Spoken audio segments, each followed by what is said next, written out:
some people's lunch hour and you're running into dinner time. I want to say this first of all. This conference today is one of the best conferences I've seen in a long time by internationals. I want to thank, I can't leave her out ever. And let's give Mary Uliri a special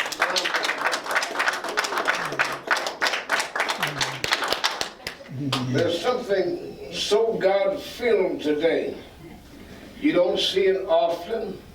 And I watched the progression. I watched each presentation. And each presentation has great value.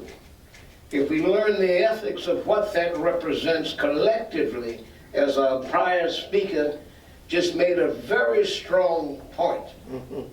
We're not unified. We do nothing in unity. We just don't. We either don't trust the other one or feel something is wrong with their presentation. One of the biggest problems we have globally, internationally, is color. C-O-L-O-R. And everyone here is guilty of color. Self-discrimination, starting at the very root of genocide. Not what someone else is doing, but self-genocide. Everyone that takes this podium, you will analyze to see what their weaknesses are, what their color is, how short, how tall, how knowledgeable they may be. You hit on the most salient issue today was solutions. No one that got up spoke about what he said. Solutions. Black America has experienced everything that you have undergone and more. I'm a product of the civil rights movement. I'm probably the oldest person in this room. I'm in my 80s. I don't look it. But God has blessed me. From that, you draw from the richnesses of people worldwide. Every animal on this planet, whether it be a cat, a dog, a rabbit, a roach, an ant, they all have a brain. But they want the very same things that you want. They want to be loved. They want to be fed. They want to be clothed. They want to feel protected. They want to have babies, just like we do. So what is the difference? The Creator of all existence did a singular thing for all of us. Everything living is connected, even in death. Everything, the human spirit, the spirit of an animal. We have creatures on this planet, millions, that we yet don't know what they are to begin with. We don't spend the time. We talk about independence of each other as opposed to dependency on one another. You're looking for money? Nothing moves globally without money, unfortunately, in this day and age. Black America has a $2.2 trillion gross national product. $2.2 trillion. If we were a nation within ourselves, we would be the seventh largest country on planet Earth. But you've made a gross mistake, everyone in this room. You have not tapped into those resources. Why? Because black Americans are bad, no good, something wrong with them. They cry to spend their monies with you. But you're not hearing us. You'll hear everything else that will not give you what you need. Power. That means economic power. And you can only do that through what? With all valued people. Every single one of us has a story to tell. I watched the abused mentality of you, Emmanuel. You suffered greatly. You never overcome that. The expectations is that you don't overcome it, that you understand it and do something about it.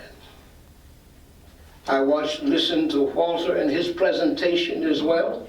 He spoke to the issues of the genocide of the Jewish community. A horrible, horrible, horrible event, bar none. What we fail to understand as well is that the Native American in this country, there were 105 million of them. After the arrival of the Europeans, would you believe there are only 5 million American Indians today?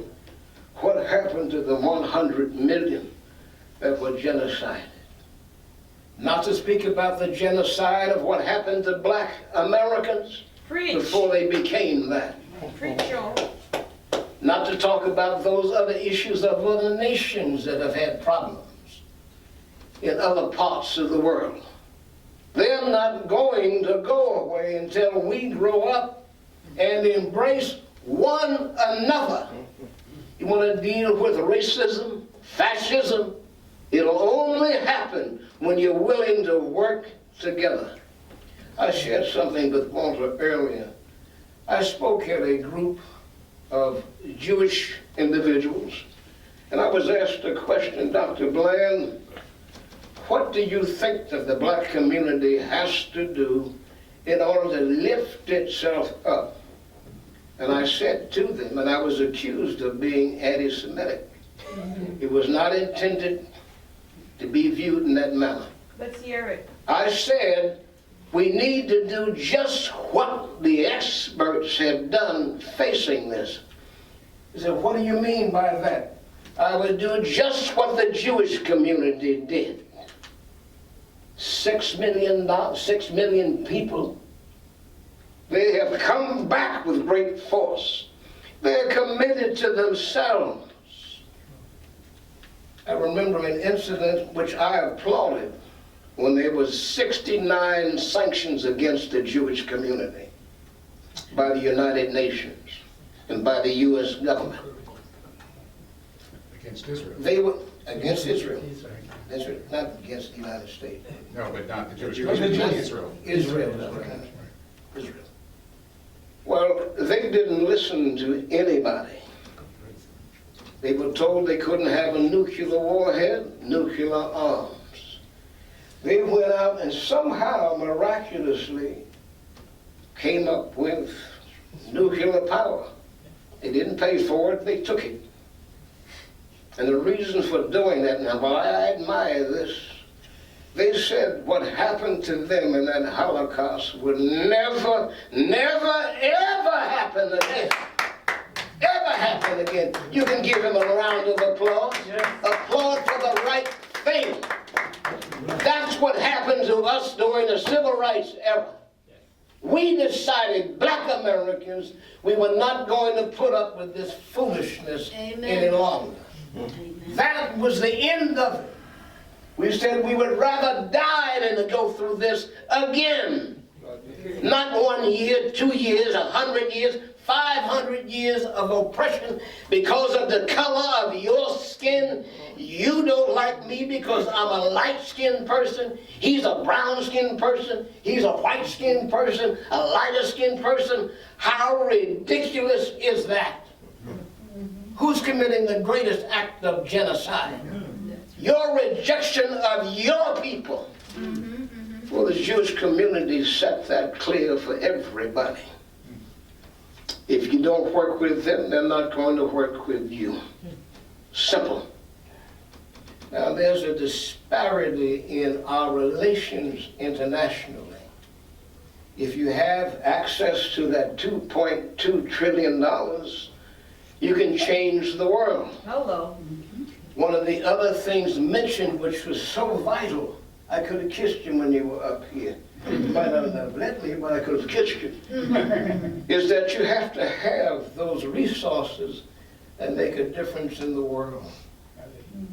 One element that those settlers didn't take from the Indians and the Indians are very sick in this instance today, is called beryllium. Anybody familiar with the word beryllium? I know that some of you are. I heard it from you. Oh, you did. You did. Well, let me just enlighten you. In your respective countries, you don't have control over your gold mines, your silver mines, your diamond mines. Other people do. God bless them. But you permitted it because of your own ignorance in that instance. Well, beryllium is what they missed here in America and other parts of the world. It's very toxic. You hear President Trump talking about going to Mars, to other planets, interplanetary travel. You hear Elon Musk talking about it, what they're building secretly. Well, in order to do that safely, you need beryllium. It's lighter than aluminum. It will not burn up in the atmosphere. In re-entry, it's perfect for interplanetary space. Each of your countries have this mineral. Each of you. And you haven't analyzed what it's worth. You want power at the table as it exists. Right now, none of you have that power between the big major countries. Because you don't know what you're sitting on. They already got gold, got your silver, got your diamonds and other minerals, copper and so on. They don't have control of beryllium. They're moving into other parts of Africa and other parts of other countries to secure that. Elon Musk's and all of those with the big pockets are going for one singular reason. You have a space at the table, like you have people at this table in these chairs. If you control that one singular element, they have to listen to everything that you say and be willing to give you what you need, so it doesn't always have to be a survival mechanism. You're not poor as a nation. You're poor because of your thinking. And if you don't embrace your black Americans in this country, and we're peace-loving people, we just reached our breaking point where things had to change. We're willing to die for that today. Not to harm anybody. Most black folks are not out harming anybody. You've never heard of black folks killing off white folks anywhere. The only time a black man has had real authority as an American is when he puts on that uniform to fight war in another country. But when he comes back home and they take it away from him, he doesn't have the right to kill anybody, his enemy or anybody's enemies. And what greater a loyalty does America have than black America? We've reached a point in our societal relationships to be able to address the primary goals and objectives. One of the other questions that came up this evening was, why are we so permissive as a nation? Statement being made. We allow the Ku Klux Klan as a corporation in the United States. We allow the Proud Boys, they're incorporated, and every other subversive terrorist group to be incorporated in America and send them billions of dollars annually from the government, private sector, a combination thereof. They stay in business because it's good for what? Fascism. It's good for what? Others being in control. People I've met from Africa, from other parts of the world, are not hostile people. These people are in pain. And they're asking someone like the United States. And what we're saying is, we need coalitions with the Jewish community. They were very helpful during the Civil Rights era, because their white faces worked, just our black faces were insufficient. And our fear makes a difference. And I've learned that so many, and I say this with respect to the black female and black male, particularly those directly from Africa, you grow up with a culture that we don't have here in America. You're used to sending money back to your countrymen, to your villagers, trying to help them get a better education. Black Americans don't have that. The only connection we have are you and others who are willing to pitch in to help, like Walter and others like him and others who are outside, who haven't come inside. I know I was asked years ago by, I'll never forget this, George Montgomery, who ran as the presidential candidate for the Democratic Party. Now the question is whether Al Sharpton, myself, and I'm his mentor for about 4.5, 5 years, this young man who you see today. I've had a long history of trying to help uplift the minds of my community or those directly involved. And the idea is that we don't preach hate about anything. Not necessary. It burns your engines. What God has asked all of us to do is to use that energy effectively.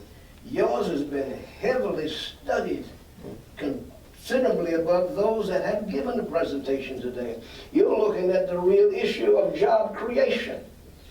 What says we can't create jobs? If you work independent of one another, you won't create much of anything other than what you've already had centuries upon centuries upon centuries. Think about how easy it is to create jobs, and we know how. And I know I'm going to work with you. We have a solution that would work for everybody here in this room. Now, there's one individual sitting in this room that did one heck of a job in order to protect your interest in your democracy. And that's Alex Taku sitting here, his brother, Charles. You can give his family a round of applause, please. Let me tell you as briefly as I can, for those of you who may not know Charles Taku. He's scheduled to be here today. Mary was very, very firm and strong in seeing that he gets here. But the scheduling changed. He is the appointed individual by the United Nations who's at The Hague now. He hasn't traveled back just yet. He's on his way. You ask her, she can fill you in a little more about that. But he was the lead counsel that finally got those who genocided the Rwandans. He, the prime lead head attorney, brought them to the international trial. They each got 50 years apiece. Now, they will never come out of the prisons based on the rulings of the International Court. But had it not been for people like him, who do this as their job on a regular basis for other nations. Alex Taku, his brother, blood brother, sitting there, has done likewise in Cameroon. He still remains a leading factor there in Cameroon. We did some things in the past that we can't talk about the whole process, but we were given the opportunity by those on the ground and by Inyuwakai, who was the chairman of their Supreme Court, and I'd spoken to him on a number of occasions about democracy. He applauded the work that we did. We testified on Capitol Hill and other embassies as well. And what the result was, in order to stop the full exploitation of the southern Cameroon, who speaks English as opposed to the Francophone, we were able to blow up the bridge, the Mungo Bridge. And it stopped the flow of oil coming into the United States through Cameroon. We did a host of other things. So the tactics have to be real and genuine. That's just one. But we have a list of things we've engaged in the past to make it work for those who are being starved out of their own existence, not being included. And that was based also on a high level of tribalism, excluding others of your own family members, actually having them executed inappropriately because another ideology, I'm only this And you're not that, and if you're not this, you can't get a job in my administration. What a sick mentality, where others are starving. Little is being done, completely ignored. In the United States, if you destroy the Bill of Rights, you destroy democracy. Everything in the Bill of Rights permits him, you, and all of us to be here and be treated equitably at some level. But if you have a presidency that wants to take every single one of your civil rights away from you, you can only have a dictatorship. And in a dictatorial manner, it has wiped out your democratic process, where fairness and justice should have meaning across the board, irrespective. I know the time element. If you'll notice in my presentation, I'm not talking about anything that they spoke about prior to me. I will mention, I'm filling on all that other with my time to speak in this instance. And because I know it's being recorded, you can either buy it from the gentleman back there and get a copy of it and have it for your own personal. Yes. And reflect on it, because it's the right thing. We have an opportunity to do something. You could not have been more clear if we do it what? Together. Together. Wasn't that your last statement? Yeah, collectively. Collectively. And what I'm saying in this instance, in winding it down just a little bit, because there's so much in these challenging times of conflicting world policies, democracy and loyalty can be a test for patriotism. History has taught us that the true value of a nation is predicated upon the legacy of leadership and how we as a nation protect the integrity of government. And each of you are struggling to do that within your own rights, to get clean government that's for you, that's not corrupt. Very difficult, because you're trying to overturn something that's been convenient and no one has done anything about it. We talk about it because lip service is cheap. We're not talking about the issues and solutions as has been presented this day.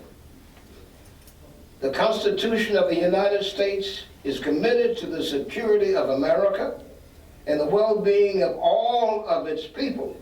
Only through a Constitution embodied with democracy, fairness, and the true application of justice can we, as Americans, internationals, achieve a lasting positive impact on the future of world relations.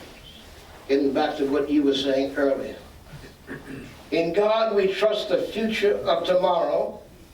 However, we must learn from the past, 9/11, and prepare for the unknown. State that again.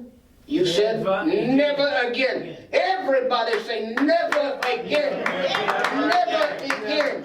Never. Everybody wants you to say never again. Never again. Never again. May God continue to bless each and every one of you as you're here for a reason. Thank you. Thank you. Okay, well, ladies and gentlemen, this actually brings